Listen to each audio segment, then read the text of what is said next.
So we're almost wrapping up, but before that, we have one important thing to discuss. Business Digitalization Roundtable by Touch team. We have here Alina and Becca from the Touch, and Christina and Chris. Christina is from Visa. She's a regional manager for the Caucasus region based in Tbilisi. And Chris is former Accelerator General Manager of startups, the Data Labs, and IBM. Becca is a founder at Touch. And Alina is the CEO of Touch. So now we're going to leave it at the stage for you, and you can discuss this topic. Thank you, guys. Thank you. Thank you a lot. Thank you, Christina and Chris, for joining us to discuss such an important question and topic. This is what we are trying to discuss here and there now within our Touch platform. And we really need to start this conversation in Georgia and actually in the whole region. So I think I will start with passing the mic to you to present a little bit yourselves. Christina, please tell us more about your expertise background and why did you get interested in talking about this topic? Of course, sure.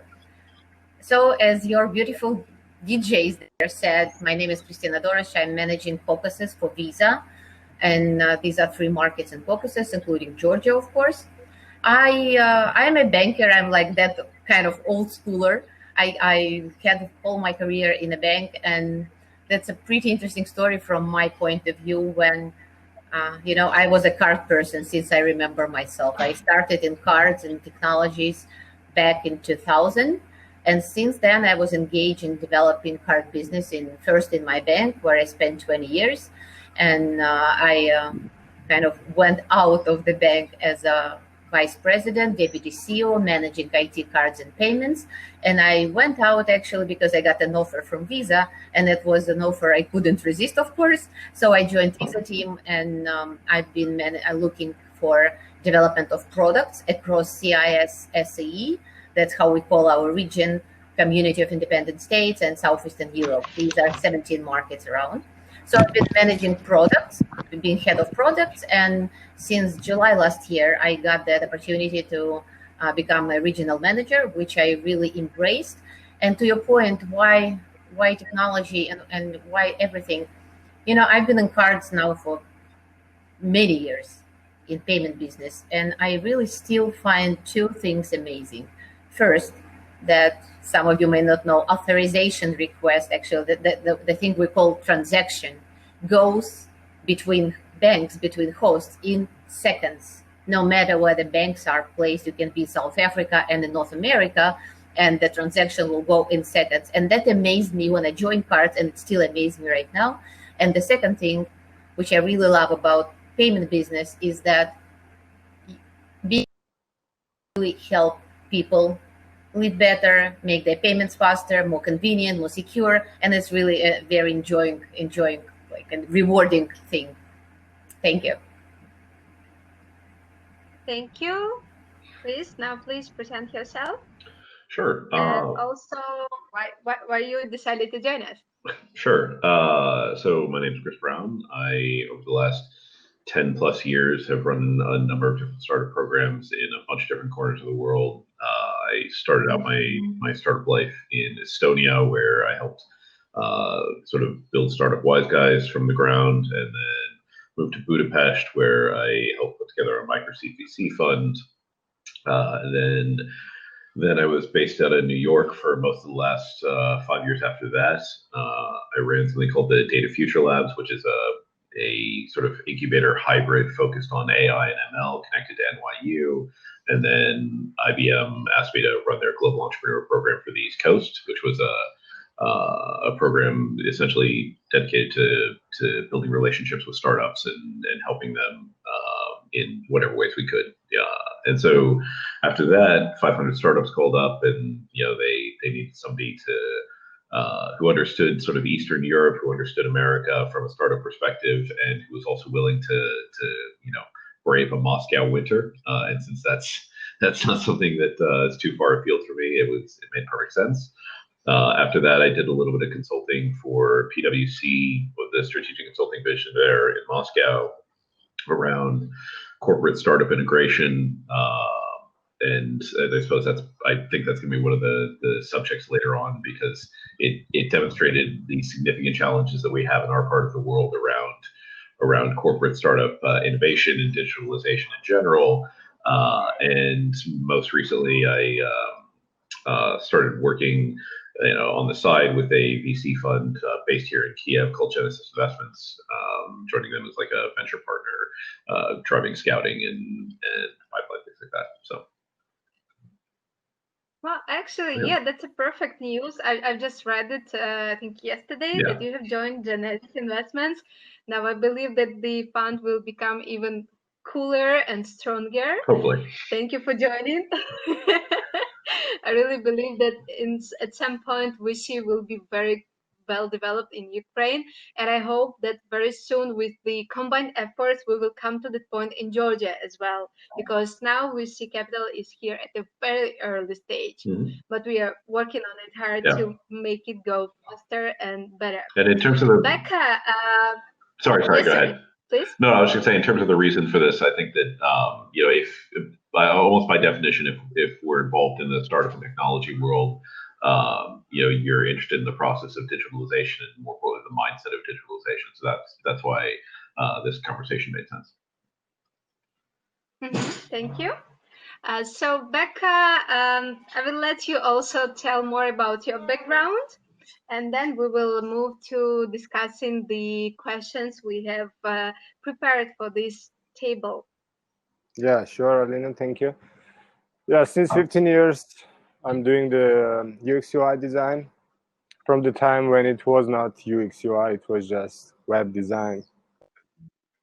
Now I of young talents, they're involving during direction of UX stuff or UI, like split, as you know that.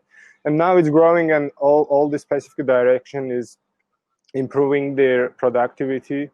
And in Georgia, we see that there's a chance to grow intellectual mind, which will be like good product for global players with like professional way or with a product way or what is it business wise and etc. So the main idea was that to bring a lot of international knowledge to Georgia, to grow our network, to get more knowledge about tech, creativity, startups, going global, how to scale, and etc. And main idea of Touch becomes now to create a big platform which will collaborate between the startups, corporations, events as a like sharing knowledge and educational part, and so on. So on. This will be like good playground for regional professionals or companies. And also Georgia is getting ready to be a good ecosystem for global companies. So our main goal is to create here interesting ecosystem with different research labs or with different interesting collaborations. So the main idea of Touch is to touch. It's like improve our internal resource and potential, also become friends and grow until the space. Yeah, sometimes literally. Thank you. So yeah, this is actually why we've come up with the idea of this roundtable, because we really need to learn ourselves from the best practices, and we know that Visa is very innovative company globally with a lot of collaborations with fintech startups and other digital solutions, and of course 500 startups is a well-known scouter for the best startups. So I think that your expertise will be very valuable for us and for our audience as well. So if I may, let's start discussing the questions we have previously talked about, that they would be actually useful at this table. First of all, yeah, as I've mentioned, Visa has already history, I would say, of innovating.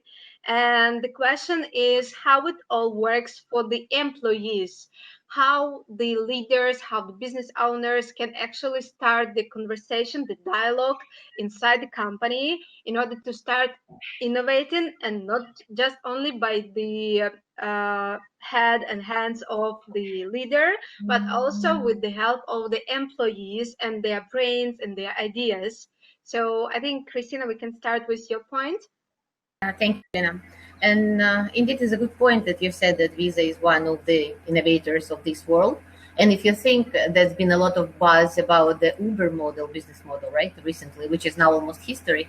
But if you think back to in 60 years, you would see that Visa was actually the first technological startup starting this model when we actually don't own a single card around the world. We don't own a single ATM or POS around the world, and we offer the network and infrastructure and many other things alongside with that, but it's mainly infrastructure and network that unites all of the pieces together and creates the largest payment network in the world, one of the largest payment networks in the world.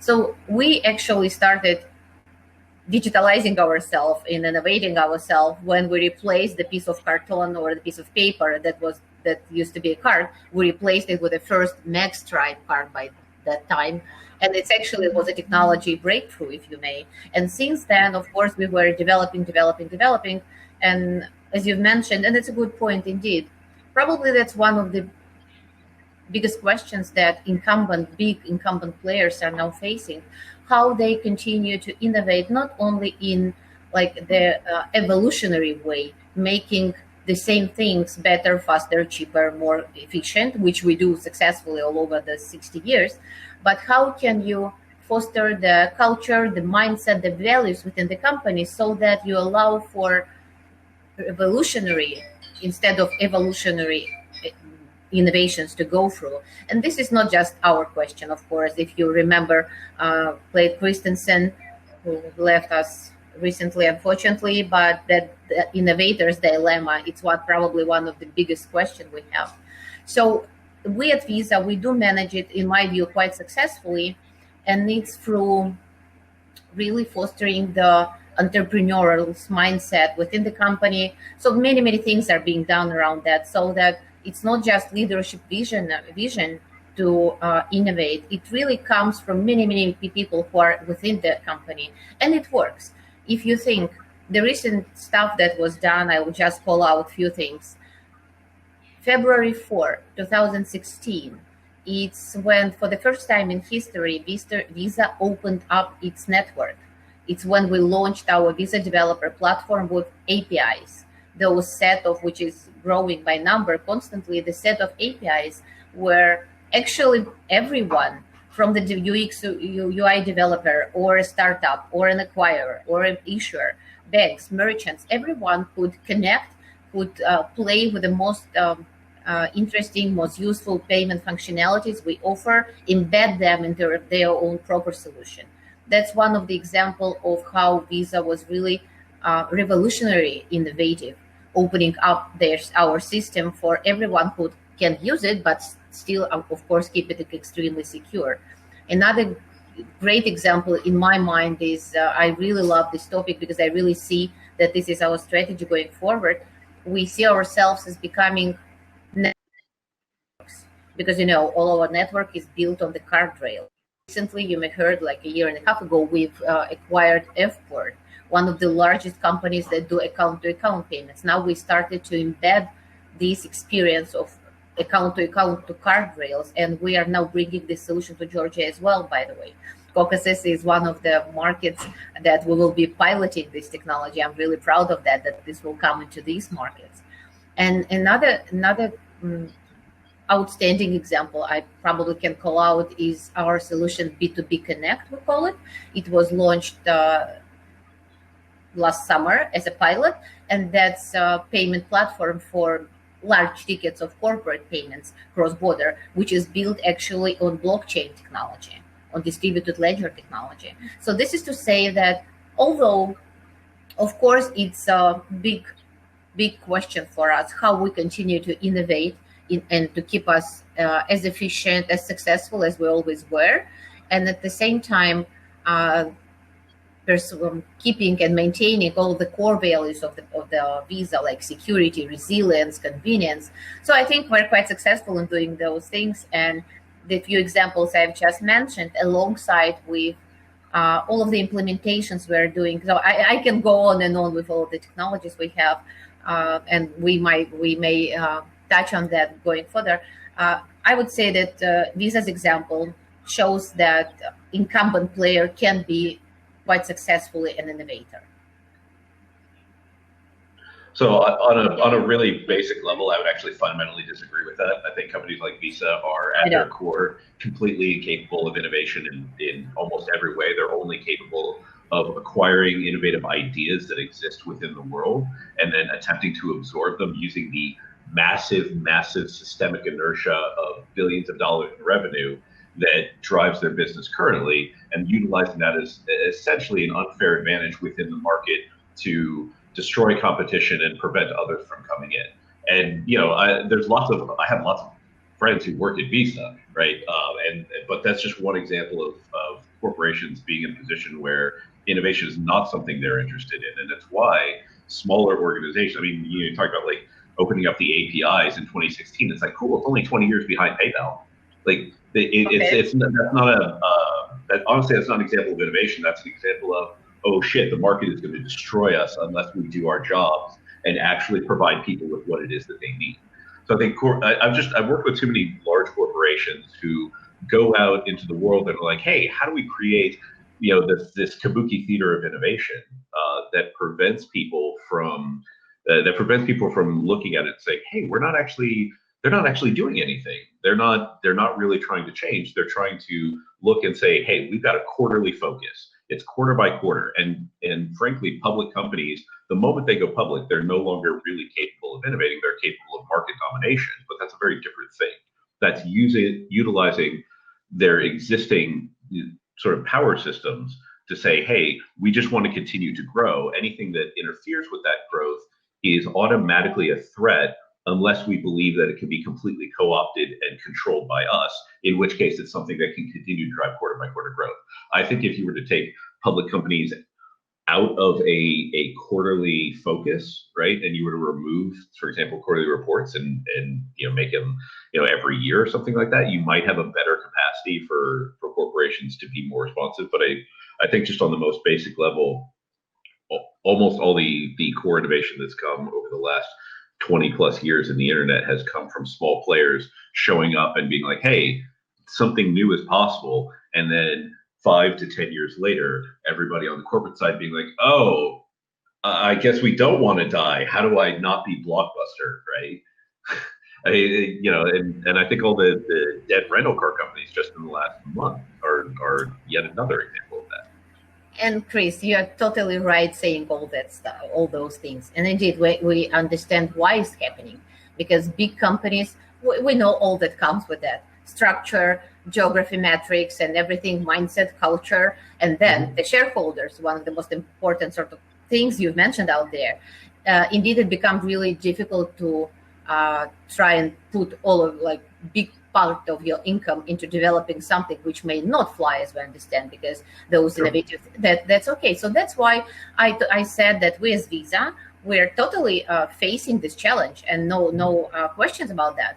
But being able to successfully drive our strategy as we see it through acquisitions, where we see smart things being done by smaller companies, which are much more potent or much better place to come up with the new stuff. Embedding these parts into our core thing, into Visa network, and so on and so forth. At the same time, ensuring again security, resilience, and all those things which are at the core importance for us as for the whole world, as they use us as for payment means. So this, in my understanding, recognizing and acknowledging all that you've said, that's totally true, and that's why we're speaking so much today about fintechs, about small players who are much better positioned to innovate at the true sense of this word. Players like us can take these innovations and bring them to scale, help them grow, and help them become usable by much more people than otherwise it would have been possible. But thank you for the comment. It's really a very good comment. Thank you. Also, I think we should actually start from the definition of digitalization. My bad. How, like, we've been talking about digitalization and then innovation and going back, and then I understand that we should actually really started with defining what is, in the end, business digitalization and what relations are between these terms and innovation and innovative culture. So, Chris, can you start on this? How do you think? What is this? Is like the core of this? The core of what it means to digitalize a system. So the way that I would usually define that is not merely one of tools and technology, but primarily one of mindset. And we talked about a little bit about this at the start. When we look out at, I like to think of the world in terms of systems, right? And interlocking and interconnected systems. And I think that's the way that we define the world. That's the way we should be defining the world as it is today, is looking around and being like, we've moved past, the Stone Age, the Steam Age, and the Information Age, and now it's the age of interconnectivity. And unfortunately, there's also downsides that come with that, which is why we're all on computers right now. But I think that the ability to look at existing systems and say, hey, this doesn't get to live just because it used to be something that mattered, right? To me, that's the core of it. Technology is merely a tool to destroy old systems, but I sometimes say somewhat directly, like most old systems just need to burn to the ground. Right? They just simply need to be destroyed and replaced with something new, and that's governmental, that's corporate, that's really every aspect of most of our societies at this point, because the societies that we live in aren't built for an interconnected world, right? And that's why we're seeing the challenges that we are in America and Europe and Eastern Europe and all around the world, because the systems that do exist are like, wait a minute, if we modernize, that's a dissolution. That's a potential for dissolution of our power. That's a potential for destruction of the existing systems that allow us to all happily trot through the world. I think that the mindset of saying what can be better and it's okay if some things break in the process, that's really just the core. So it's, for me, purely a mindset thing. Okay, thank you. Christina, do you have something to add on top I of think that? Chris put it very nicely together, because if you think all the core elements that are required for, let's define it, Alina, as you said, digitization and digitalization, people are playing with these words. And digitization is nothing more than just taking an analog content and putting it in a digital form. And that's available through thousands of ways. And digitalization is using the digital data to create new business models and new revenue streams out of those digital business models. So the technology that it's at the core of this is available in many shapes and forms, and has been available some time already. And indeed, probably the core element that may be a sense of all those technology is the mindset. Is when you look at the things and you see that something can be done like ultimately differently, in totally different way, and you use technology to actually achieve that. So to me, digitalization is actually two things, and it's not just my kind of point of view, it's a general point, that for digitalization you can either improve your existing processes, making things again faster, cheaper, better than your competitor, and get the competitive advantage. Or you can go and into totally like the blue ocean, where you can open up a segment, a niche, and new business model using the stuff you've came up with. So, but primarily, I totally agree. That's a mindset of people who are able to think differently. Yeah, I'm agree totally with Chris, because without that, it can be done. Because in a whole picture, we see that it should be like this, but we need the human and knowledge resource to make it quicker. So what do you think, what should be like first step? Because yeah, we see the whole picture like in governmental structure. There's like some stuff we need to connect or change the data or analytics some and etc. And that looks really nice in a big picture. But what should be first steps to push and share knowledge or do something with them to have enough resource and mindset? Yeah, that's right. We need that. Because once there's only few people who need to change this ecosystem and 100 to 100 and other people just cannot understand what it's about. So what do you think what should be first push steps and etc. to make them show them the same picture? You need foundations, right? You need absolutely solid regulatory and governmental foundations that allow for the growth of opportunity within a society. I frequently abuse my experience in Estonia and look around and be like, hey, it turns out that Estonia punches so far above its weight from a technology perspective and from a global startup impact perspective because right at the end of the Soviet Union, when all of a sudden everybody in our part of the world was like, hey, like I don't have to be ruled by an oppressive dictatorship anymore. I can make a choice around what it is I want my society to be.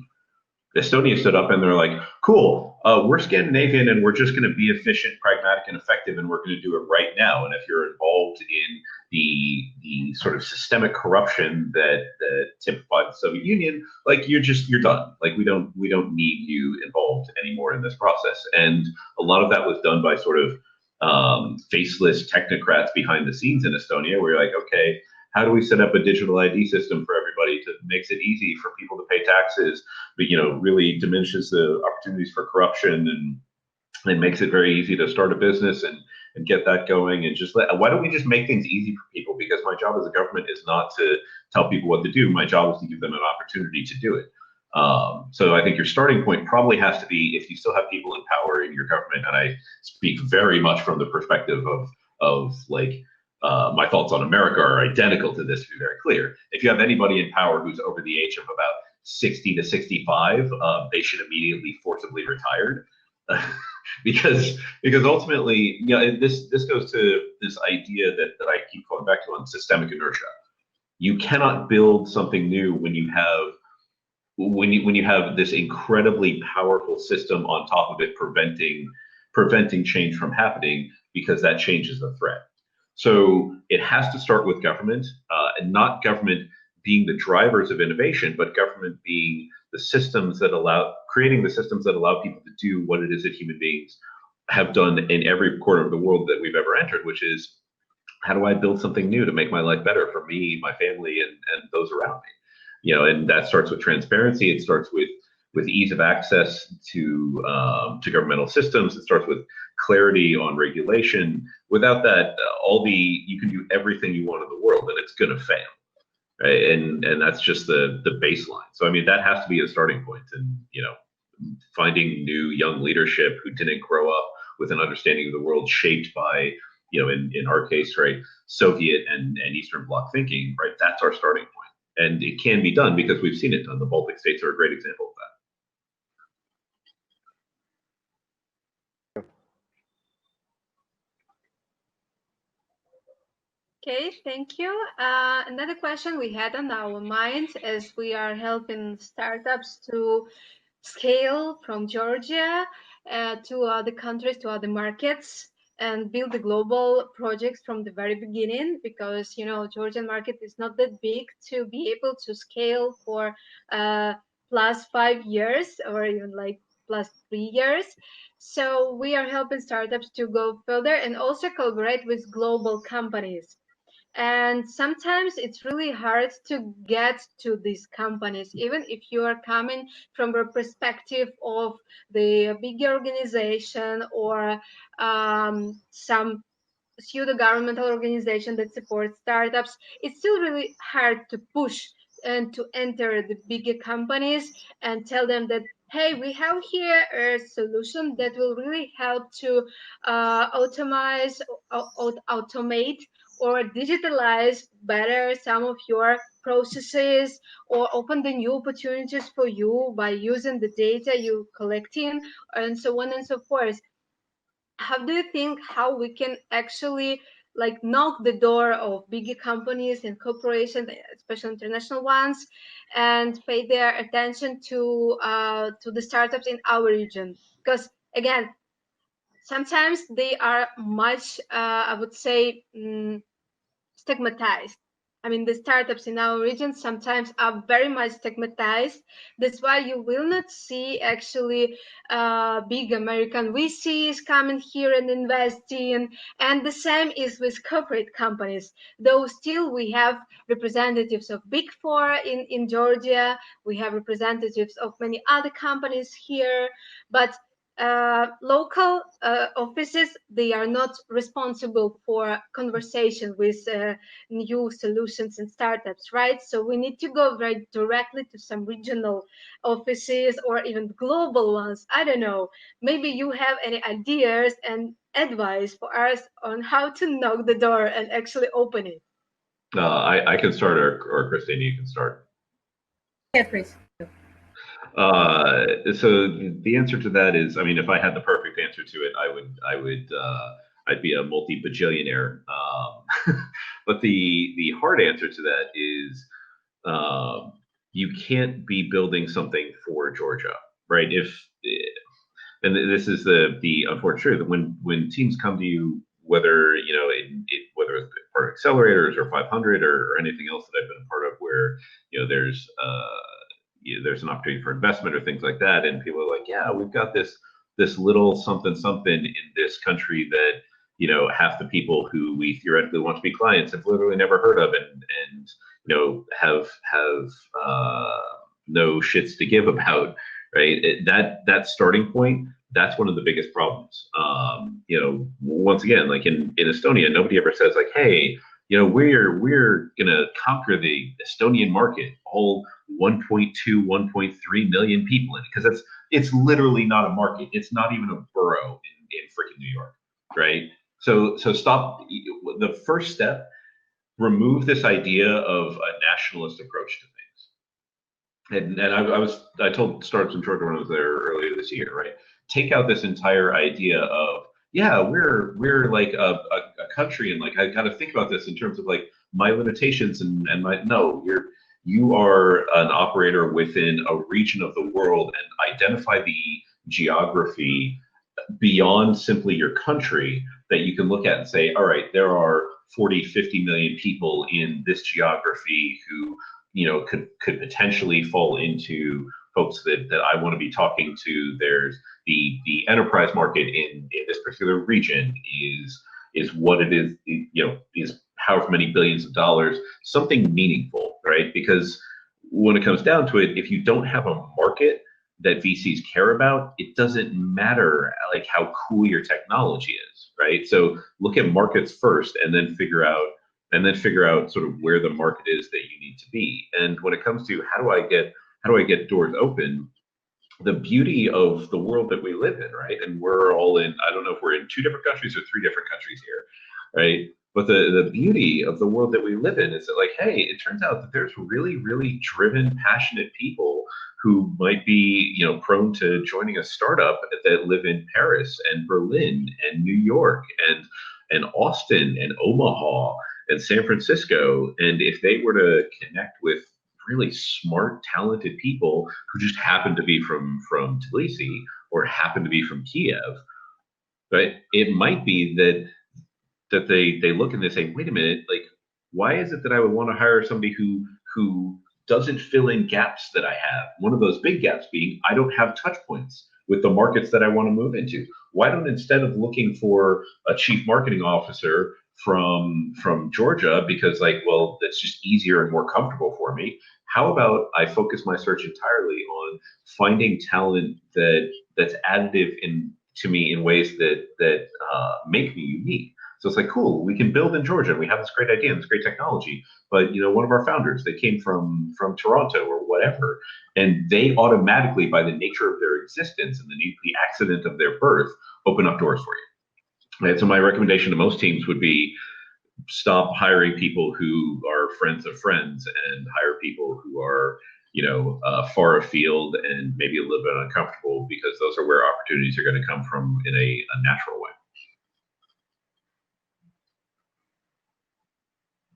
Thank you. Yeah, I would continue to build on those points, because obviously they universally right and make total sense. Alina, as you said but true. I like Metallica, yes.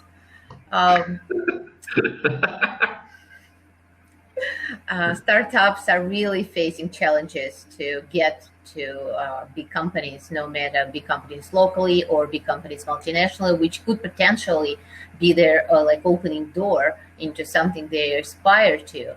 But there is a good news.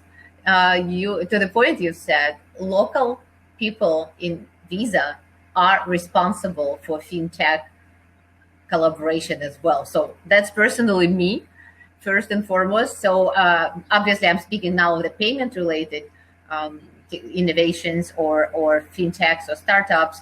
Although something in music would be also nice, but unfortunately, we speak about payments. So what we moving to a more serious note, what we actually do and how we go about working with fintechs and startups, acknowledging totally their pivoting role in bringing up innovations in this world, and recognizing at the same time our own constraints in this field, as we discussed with Chris at the beginning. What we do, it may sound a bit formal or formalistic, but that's the way it is, and it turned out to work really well. We have created within the company, we have created a separate structure that works with startups, with fintechs. Actually, we call them in our internal language, we call them all non-FIs, non-financial institutions, because financial institutions were primarily historically our main partners. But now, of course, as the world is changing, as we all are changing, we are opening ourselves to work with much more broader spectrum of players out there. And specifically, if I'll try to bring everything I just mentioned back to earth, it means that myself, my team here in Tbilisi, as well as our bigger team in Kiev, in our hub, CEMEA hub, Central Europe, Middle East, and North Africa in Dubai, there are people there who are responsible, actually, responsible is very corporately said, who are passionate about working with fintechs. And this my colleague Eugene Lisniak in Kiev, for instance, who work very closely with startups, fintechs, and alikes. And I can bring a few examples relevant to Georgia. Now, Chris, we may discuss how Space is a startup or not really. Space neobank here in Georgia, because actually it was built and created by TBC Bank.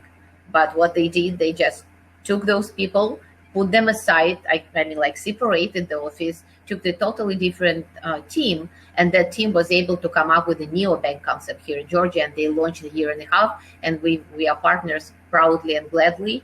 And this is one of the examples where a startup actually was supported. They knocked at Visa door.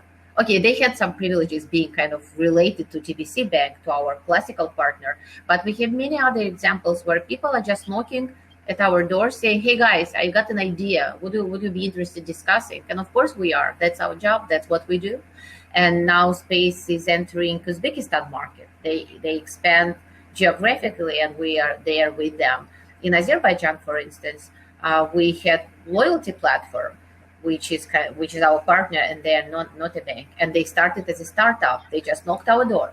So this is to say that, of course, we could probably be doing a better job on that even now, but still we have plethora of examples where those small companies or even individual developers been able to knock our door, get to talk to us. And of course, not every project would be supported, but many of them are. And that's a great result. I'm really proud for Visa being, that big incumbent player, you can name it, but still we are doing quite a decent job supporting startups. This not even mentioning, all those kind of platforms and programs we have. Like we launched Visa Everywhere initiatives where we were inviting fintech startups to come and solve for the payment related problems with us. the problems we know we have, or issues of a payment process. And those startups were participating in the hackathons, and those who were like on the top 10, they would get mentorship opportunity with people from IBM, Oracle, Visa, and Microsoft, you name it. We would facilitate that, of course.